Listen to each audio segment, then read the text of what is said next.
And the Oscar goes to Tom Schulman for Dead Poets Society.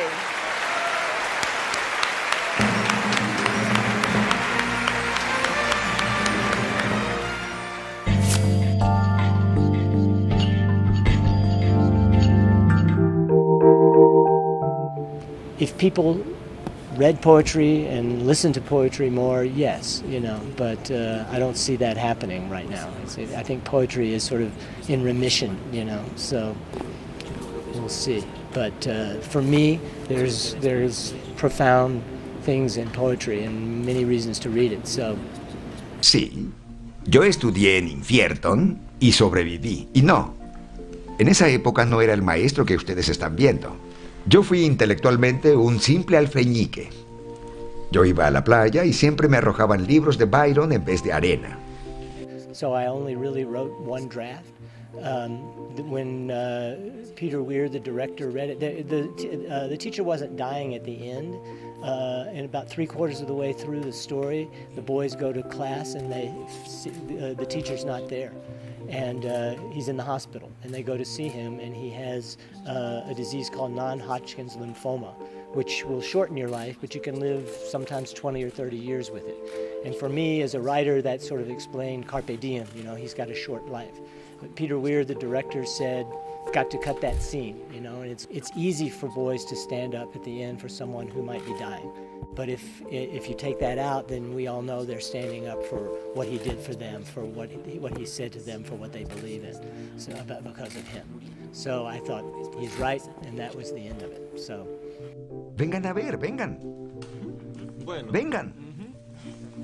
Cuando pensamos que conocemos algo, debemos verlo de otro modo. Les parecerá muy tonto o malo. Deben hacerlo. Al leer, no piensen solo en lo que cree el autor. No olviden lo que ustedes creen. Deben pelear por buscar cada uno su voz. Porque cuanto más tarde empiecen, menos probable es que la puedan hallar.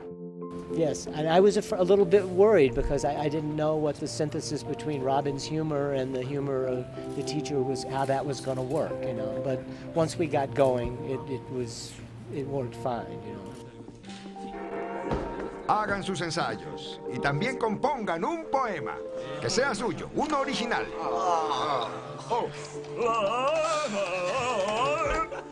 Ya lo oyeron. Deberán leerlo en voz alta frente a los demás, sin falta. Bon chance, caballeros.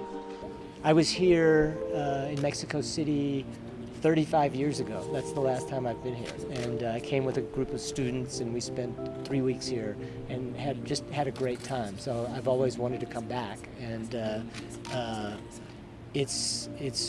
and you know, obviously the food, it's changed a lot, but it's just a very exciting place, and you know, with the wide streets and the people and so forth, it's really one of the most exciting cities in the world right now. So, yeah, love it. I hate Trump, by the way. I apologize for Trump for all of us. It's terrible. This is not the America I know. It's very disappointing to see this happening in my country, and it's not most Americans.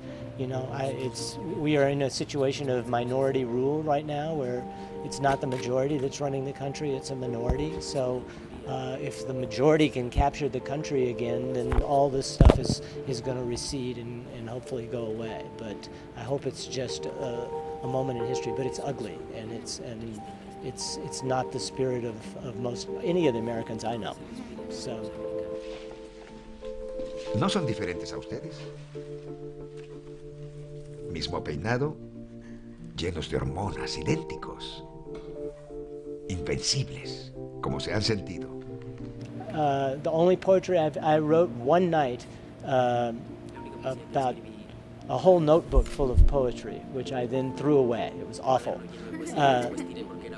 And the only other poetry I wrote was the poetry that's in the play that Todd wrote for him, the character writes. Yeah.